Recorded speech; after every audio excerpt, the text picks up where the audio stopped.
क्या आपने कभी सोचा है कि अगर आप यूनाइटेड स्टेट्स ऑफ अमेरिका यानी यूएसए में 30 दिनों से ज़्यादा रुकते हैं और रजिस्टर नहीं करते तो क्या हो सकता है? या फिर ये कि अगर शादी के बाद आपका नाम बदल गया है तो क्या आपकी वोटिंग का हक छीन सकता है? तो दोस्तों, इस वीडियो में हम बात करने वाले हैं यूएसए के दो ऐसे पावरफुल नए कानूनों की जो इमिग्रेंट्स और वोटर्स दोनों की लाइफ पर सीधा असर डाल सकते हैं। क्रिमिनल पेनल्टीज से लेकर वोटर आईडी रिक्वायरमेंट्स तक बहुत कुछ ऐसा है जो आपको जानना चाहिए, क्योंकि ये आपके राइट्स, स्टेटस और फ्यूचर को डायरेक्टली इम्पैक्ट कर सकता है।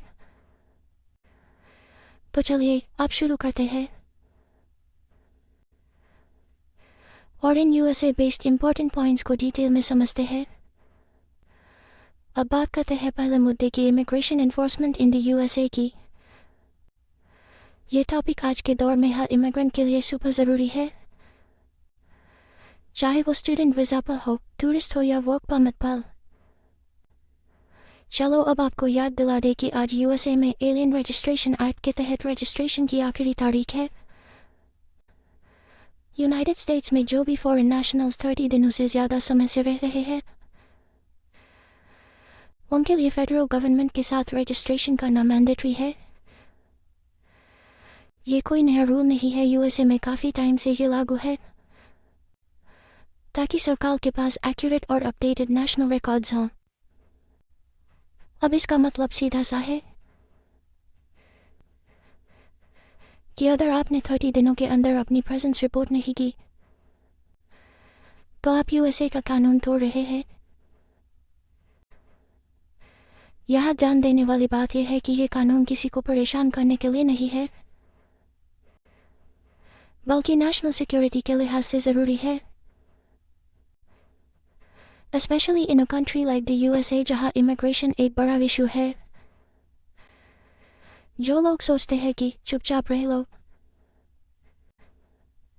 कोई पता नहीं लगाएगा, तो दोस्तों ऐसा यूएसए में अब पॉसिबल नहीं है। गवर्नमेंट के पास अब ऐसे टूल्स है जिससे इलीगल ओवरस्टेज को ट्रैक करना पहले से कहीं आसान हो गया है।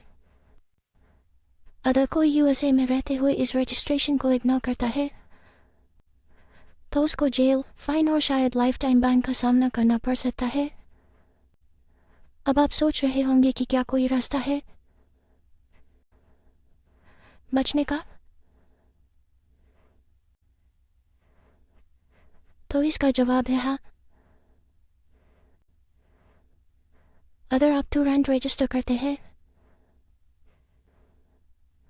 और खुद वॉलंटरली यूएसए से वापस जाते हैं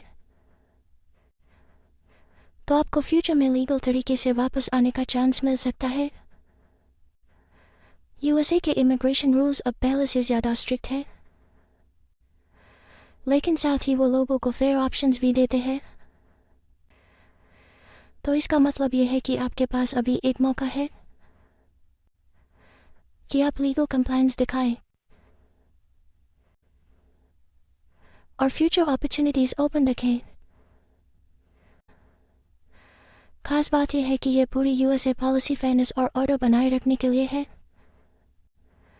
ताकि अमेरिकन लोगों की सेफ्टी बनी रहे। अब इसका मतलब ये नहीं कि यूएसए का सिस्टम किसी ग्रुप को टारगेट कर रहा है, बल्कि ये पूरे सिस्टम की क्रेडिबिलिटी को बचाने की कोशिश है। जैसा कि हमने देखा है, जब यूएसए में इमिग्रेशन का प्रोसेस ढीला होता है तो इससे क्राइम रेट, जॉब फ्रॉड्स और सिस्टम अब्यूज़ जैसी चीज़ें बढ़ती है। और ये सब केवल यूएसए के सिटीजन्स ही नहीं बल्कि लीगल इमिग्रेंट्स के लिए भी नुकसानदायक होता है। अब चलते हैं अगले पॉइंट पर, यूएसए के वोटिंग सिस्टम की इंटीग्रिटी पर। अब देखिए, यूएसए जैसी डेमोक्रेसी का सबसे बड़ा पावर होता है वोट, लेकिन अगर उसी वोट में घपला हो जाए तो फिर क्या बचा? कल ही यूएसए की हाउस ऑफ रिप्रेजेंटेटिव्स ने एक नया बिल पास किया है, सेव एक्ट, यानी safeguard American voter eligibility act. अब देखते हैं कि ये बिल क्या कहता है। इसका मकसद सिंपल है कि सिर्फ यूएसए के सिटीजन्स ही फेडरल इलेक्शंस में वोट कर सके, और इसके लिए उन्हें प्रूफ ऑफ सिटीजनशिप देना होगा। तो दोस्तों, अब आप सोच रहे होंगे कि इसमें इतना हंगामा क्यों मच रहा है। वजह यह है कि कुछ लोग ये अफवाह फैला रहे हैं कि अगर कोई शादीशुदा महिला है जिसका नाम शादी के बाद बदल गया है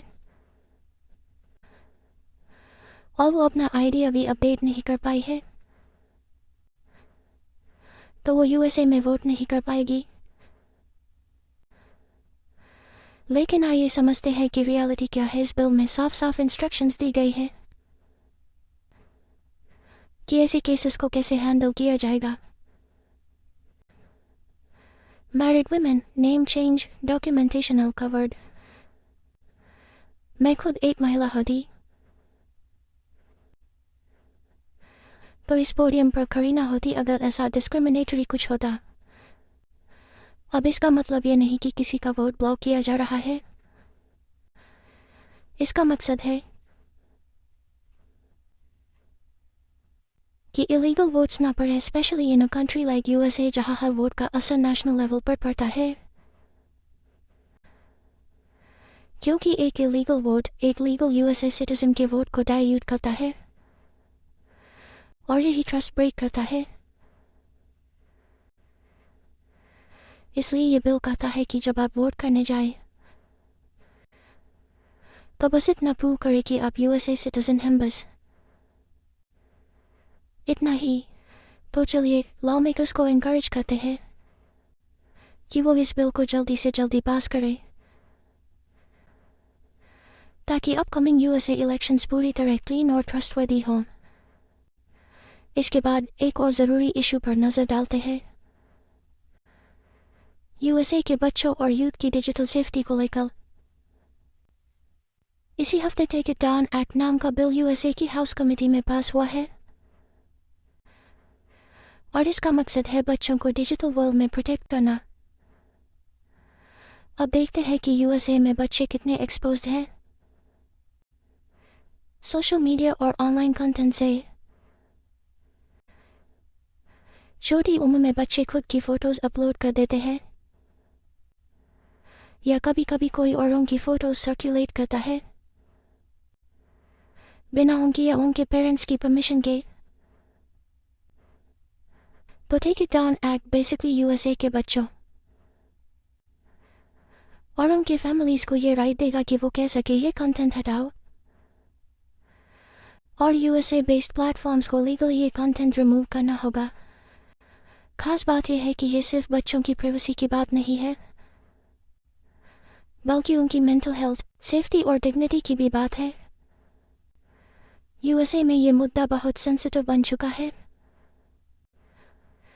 और बाइपार्टिसन सपोर्ट भी इस बात का प्रूफ है कि देश इस चेंज को जरूरी मानता है। अब आप सोच रहे होंगे कि इन तीनों यूएसए बेस्ड लॉज में कनेक्शन क्या है। तो चलिए एक बार फिर पूरा सर्कल बनाते हैं। इमिग्रेशन, वोटिंग और बच्चों की सेफ्टी तीनों ही यूएसए के कोर डेमोक्रेटिक वैल्यूज से जुड़े हुए हैं। इमिग्रेशन को सही करना इसलिए ज़रूरी है ताकि यूएसए का सिस्टम फेयर रहे और इलीगल लोग सिस्टम का मिसयूज ना कर पाए।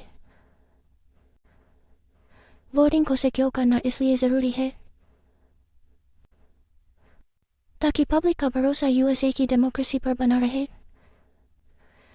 और बच्चों की ऑनलाइन सेफ्टी इसलिए ज़रूरी है क्योंकि यही बच्चे फ्यूचर यूएसए सिटीजन्स हैं। अगर उन्हें अभी प्रोटेक्ट नहीं किया गया तो आगे चलकर पूरे देश पर उसका असर पड़ेगा।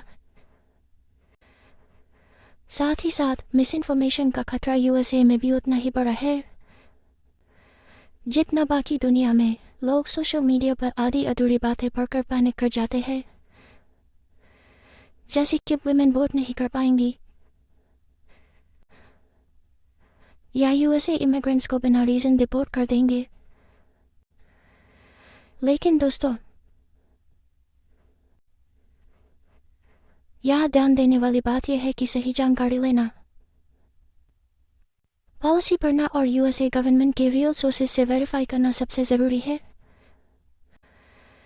तो आप जानते हैं कि चाहे यूएसए में इमिग्रेशन हो, वोटिंग सिस्टम हो या बच्चों की सिक्योरिटी, इन सब एफर्ट्स के पीछे एक ही सोच है कि देश के लोगों को सेफ्टी, फेयरनेस और डिग्निटी मिले। आइए मिलकर एक ऐसा सिस्टम बनाएं